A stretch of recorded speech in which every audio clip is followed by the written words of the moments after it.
স্বাগত জানাচ্ছি সোনালী প্রান্তর অনুষ্ঠানে। দেশের উত্তর পশ্চিম প্রান্তের জেলা হচ্ছে পাবনা, আর এ জেলা রয়েছে অনেক প্রাচীন নিদর্শন। সম্মানিত দর্শক, আজ দেখুন পাবনা জেলা এবং প্রাচীন নিদর্শনের উপর তথ্যচিত্র।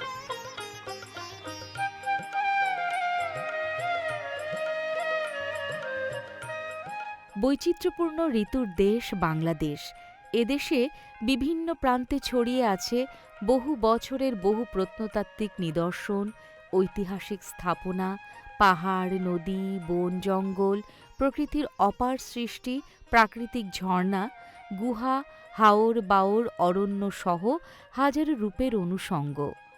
পাশাপাশি সভ্যতার ক্রমবিকাশে আর্থসামাজিক অবস্থার উন্নয়নের ফলে দেশের বিভিন্ন প্রান্তের মানুষের জীবনধারায়ও এসেছে ব্যাপক পরিবর্তন।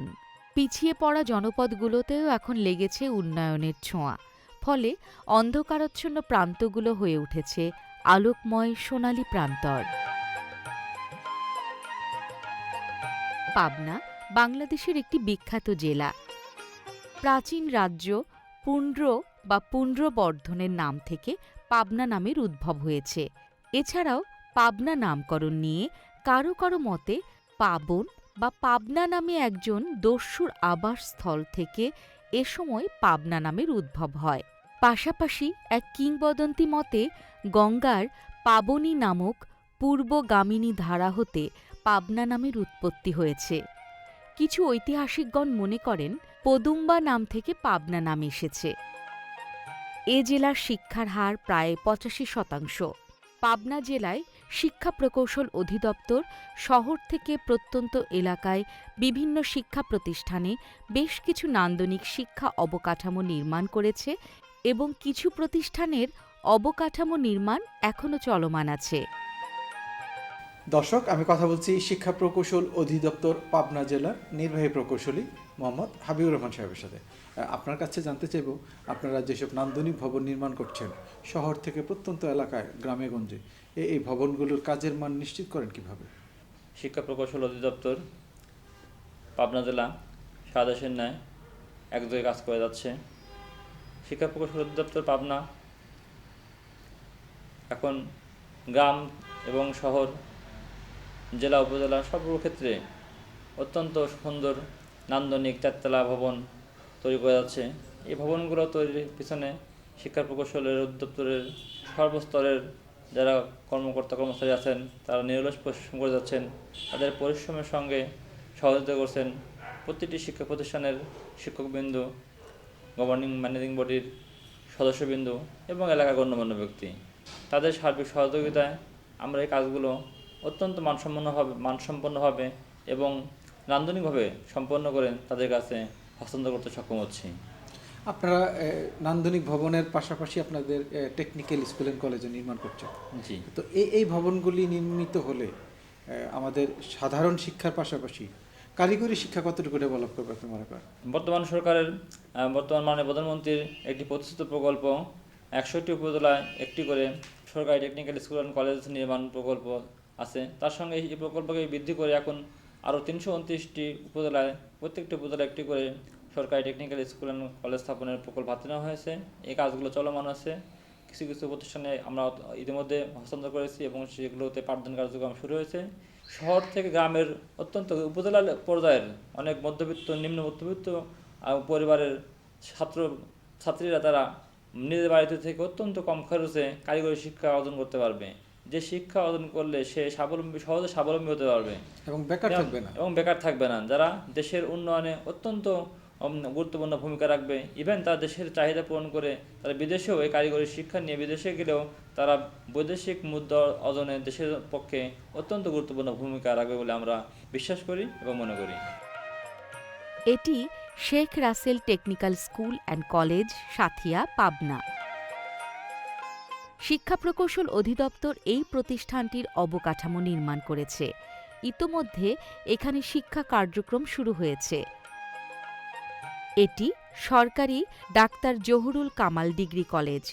এই কলেজটি সুজানগর উপজেলায় অবস্থিত। শিক্ষা প্রকৌশল অধিদপ্তর এই প্রতিষ্ঠানে একটি নান্দনিক ভবন নির্মাণ করেছে। এটি মিয়াপুর হাজী জসিমউদ্দিন উচ্চ বিদ্যালয় ও কলেজ। শিক্ষা প্রকৌশল অধিদপ্তর এই প্রতিষ্ঠানে একটি নতুন 4তলা ভবন নির্মাণ করেছে। এই ভবনটি নির্মাণের ফলে এই এলাকার শিক্ষার্থীরা চমৎকার পরিবেশে লেখাপড়া করার সুযোগ পাচ্ছে। এই বিদ্যালয়ের শিক্ষার্থীরা তাদের লেখাপড়ার পাশাপাশি সাংস্কৃতিক কর্মকাণ্ড চালিয়ে যাচ্ছে। চন্দ্র সূর্য বান্ধায় আছে নাওয়েরি আগায়, দূরবীনে দেখিয়া পথ মাঝি মালা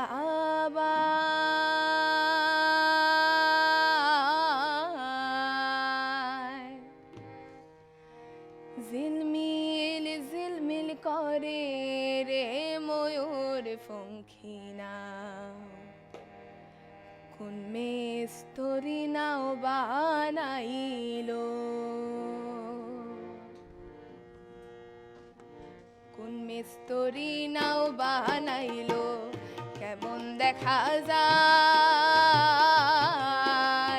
ঝিলমিল ঝিলমিল করে রে ময়ূর পঙ্খিনা, কোন মেস্তরি নাও বানাইলো।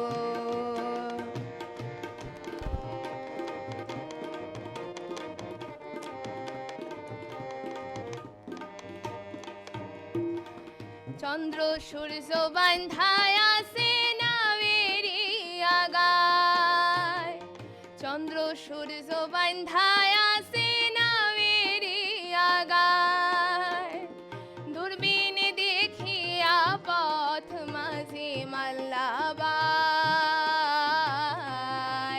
ঝিলমিল ঝিলমিল করে রে ময়ূর পঙ্খিনা, কোন মেস্তরি নাও বানাইলো, রং বেরঙের কত নৌকা ভবের তলায়, রং বেরঙের কত নৌকা ভবের তলায়, রং বেরঙের শাড়ি গাইয়া ভাটি বাইয়া যায়, ঝিলমিল ঝিলমিল করে রে ময়ূর পঙ্খিনা, কোন মেস্তরি নাও বানাইলো, হারা সিতার সুবের বেলা কার পানে কেসায়, হারা সিতার সুবের বেলা কার পানে কেসায়, মদন মাঝি বড় পাজি কত নাও ডুবায়, ঝিলমিল ঝিলমিল করে রে ময়ূর পঙ্খিনা, কোন মেস্তরি নাও বানাইলো, বাউল আব্দুল করিম বলে বুঝে উঠা দায়, বাউল আব্দুল করিম বলে বুঝে উঠা দায়, কোথা হতে আসে নৌকা কোথায় চলে যায়, হায়রে কোথা হতে আসে নৌকা কোথায় চলে যায়, ঝিলমিল ঝিলমিল করে রে ময়ূর পঙ্খিনা, কোন মেস্তরি নাও বানাইলো, কেমন দেখা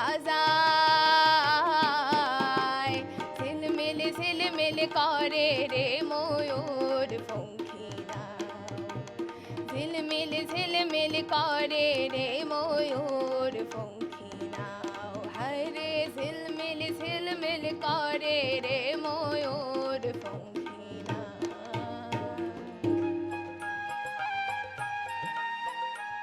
দর্শক, আমি কথা বলছি মিয়াপুর হাজী জসিমউদ্দিন উচ্চ বিদ্যালয় কলেজের সম্মানিত অধ্যক্ষ মোহাম্মদ মুজিবুর রহমান সাহেবের সাথে। আপনার কাছে জানতে চাইবো, বর্তমান সরকার আপনাদেরকে একটি নান্দনিক ভবন দিয়েছে। এই ভবন পাওয়ার কারণে আপনার প্রতিষ্ঠানের শিক্ষার পরিবেশ এবং শিক্ষার মান কতটুকু উন্নয়ন ঘটবে আপনি মনে করেন? অবশ্যই এটা খুব ভালো একটা পজিটিভ একটা পাওয়া আমাদের প্রতিষ্ঠানের জন্য। আমাদের এইখানে একটা টিনের ঘর ছিল।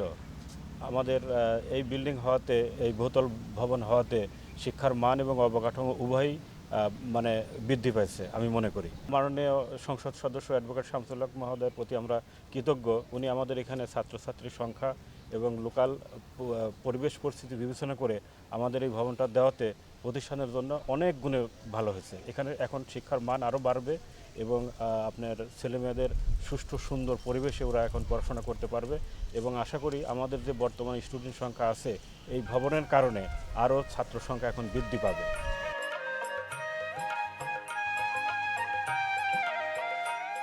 পাবনা টেকনিক্যাল স্কুল ও কলেজ। প্রাচীন এই শিক্ষা প্রতিষ্ঠানে শিক্ষা প্রকৌশল অধিদপ্তর বেশ কয়েকটি আধুনিক ভবনের নির্মাণ কাজ শুরু করেছে। বর্তমান সরকার সাধারণ শিক্ষার পাশাপাশি টেকনিক্যাল শিক্ষাকে গুরুত্ব দিয়ে সারা দেশে প্রতি উপজেলায় কারিগরি শিক্ষা গড়ে তুলতে ইতোমধ্যে ১০০টি সরকারি কারিগরি স্কুল ও কলেজ স্থাপন করেছে।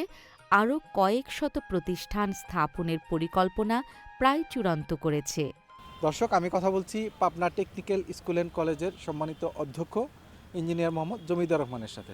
আর আপনার কাছে জানতে চাইব, বাংলাদেশে বর্তমান সরকার টেকনিক্যাল শিক্ষাকে খুব গুরুত্ব দিচ্ছে, এটা আপনি কীভাবে দেখছেন?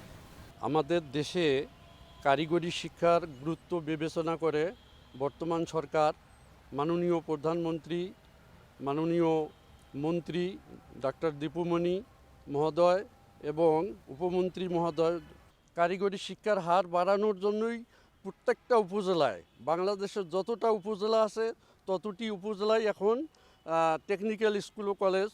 এবং আপনারা শুনলে আনন্দিত হবেন, বর্তমান সরকার যে শেষে যে ৩২৯টি টিএসসি করতে যাচ্ছেন তার প্রত্যেকটি ৮০ কোটি টাকা ব্যয়ে নির্মিত হতে যাচ্ছে এবং প্রত্যেকটি স্কুলেই 6 থেকে কারিগরি শিক্ষা বর্তমান সরকার চালু করতে যাচ্ছেন। নিশ্চয়ই সরকার এটা উপলব্ধি এবং অনুধাবন করতে পারছেন যে কারিগরি শিক্ষা ছাড়া আমাদের দেশকে এগিয়ে নেওয়া সম্ভব নয় এবং আমাদের দেশে এখন স্কিলসের উপরে গুরুত্ব দেওয়া হয়েছে। স্কিলস যদি একজনের থাকে এবং তার সঙ্গে যদি আমাদের যেমন আরও স্কিলস আছে, আমাদের এখানে ড্রাইভিং কোর্স চালু আছে সারা বাংলাদেশে। এরকম ড্রাইভিং কোর্স শিখে এবং অন্যান্য কোর্সগুলো শিখে বিদেশে বহির্বিশ্বে যেতে পারবে এবং সেখানে গিয়ে আগে আধা দক্ষ বা অদক্ষ কর্মী যেত, এখন একজন গেলে 10 জনের রেমিটেন্স বাংলাদেশে নিয়ে আসবে। এই প্রতিষ্ঠানটি প্রথম দিকে 1889 খ্রিস্টাব্দে প্রতিষ্ঠিত হয়। এটির নাম ছিল ইলিয়ট বনমালী টেকনিক্যাল স্কুল। পরবর্তীতে এটি টেকনিক্যাল স্কুল ও কলেজে রূপান্তর হয়। এটি সরকারি এডওয়ার্ড কলেজ, পাবনা জেলার প্রাচীনতম বিদ্যাপীঠ। এই কলেজে শিক্ষা প্রকৌশল অধিদপ্তর বেশ কয়েকটি বহুতল ভবন নির্মাণ করেছে।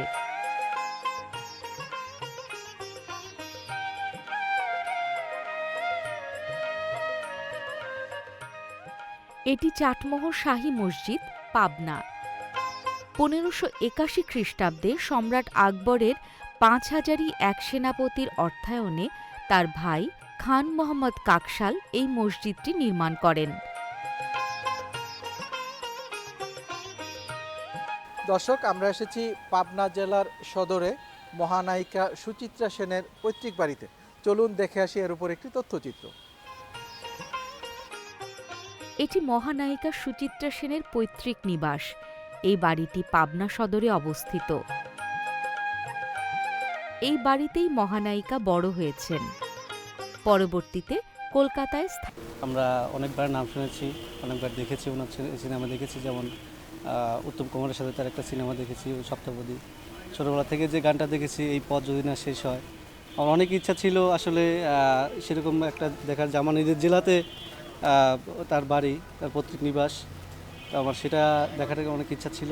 সিনেমা জগৎকে এগিয়ে নেওয়ার জন্য আর অনেক কিছু এখান থেকে শেখার আছে। মানে তথ্য জানা গেল, অনেক তথ্য জানা গেল, অনেক ছবি দেখা গেল। অনেক ছবি দেখা গেল। ভারতীয় উপমহাদেশের মধ্যে একটা মহানায়িকা যাকে বলা হয়, যার জন্ম বাংলাদেশে। যার জন্ম বাংলাদেশে এবং এটা আমাদের জেলায় পাবনাতে। পাবনা জেলায় রয়েছে বেশ কিছু প্রত্নতাত্ত্বিক নিদর্শন। এটি আজিম চৌধুরী জমিদার বাড়ি। এটি পাবনা জেলার সুজানগর উপজেলার দুলাই এলাকায় প্রায় ২৫০ বছর আগে প্রতিষ্ঠিত হয়। এই জমিদার বাড়িটি ২ তলা বিশিষ্ট প্রাসাদ। এটিতে অনেক দরজা এবং ১১টি গেট রয়েছে। একটি আয়তাকার বিশাল দিঘি দ্বারা সম্পূর্ণ জমিদার বাড়িটি ঘেরা। জমিদার বাড়ির ভিতরে একটি পুকুর, একটি মসজিদ ও অন্দরমহলে একটি পুকুর রয়েছে। দর্শক, আমরা এসেছি পাবনা জেলার সুজানগরে জমিদার আজিম চৌধুরীর বাড়িতে। কথা বলছি একজন পর্যটকের সাথে। আপনি প্রায় সময় এখানে আসেন, জি জি, তো প্রায় কি কি সময়। দেখলেন এখানে? অনেক পুরাতন ভবন আছে, একটা মসজিদ আছে এবং চতুর্দিকে যে দিঘি এগুলো দেখলাম। এখন অনেক কিছু আপনার ড্রাগন ফল সহ মানে অনেক কিছু চাষবাসও হচ্ছে এইখানে। এটার ইতিহাস আমরা যতটুকু জানি সেটা হচ্ছে প্রায় ১৬০০ খ্রিস্টাব্দের দিকে রহিমউদ্দিন চৌধুরী উনি এই অঞ্চলে জমিদারি প্রতিষ্ঠা করতে এসেছিলেন এই দুলাই গ্রামে। তার সন্তান ছিলেন আজিম চৌধুরী, যার নাম অনুসারে এই জমিদার বাড়িটির নামকরণ করা হয়েছে। এবং তিনি একজন মানে মুসলিম শাসক ছিলেন, খুব ভালো মুসলিম শাসক ছিলেন উনি, এবং তিনি দয়ালু ছিলেন।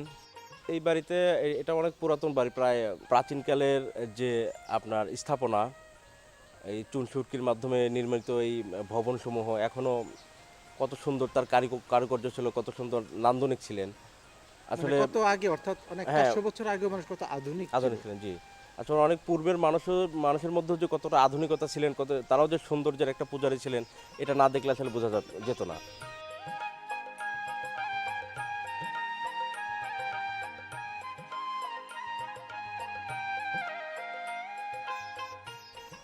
দর্শক, এতক্ষণ দেখেছেন পাবনা জেলা এবং পাবনা জেলার প্রাচীন নিদর্শনের উপর তথ্যচিত্র। আগামী সপ্তাহে একই সময়ে দেশের অন্য কোনো প্রান্তে আবারও দেখা হবে। আর অনুষ্ঠান সংক্রান্ত মতামত জানাতে আমাদেরকে ইমেল করতে পারেন। আমাদের ইমেল অ্যাড্রেস হচ্ছে sonaliprantor@gmail.com। আজ এ পর্যন্তই। সবাই ভালো থাকুন, সুস্থ থাকুন এবং নিরাপদে থাকুন।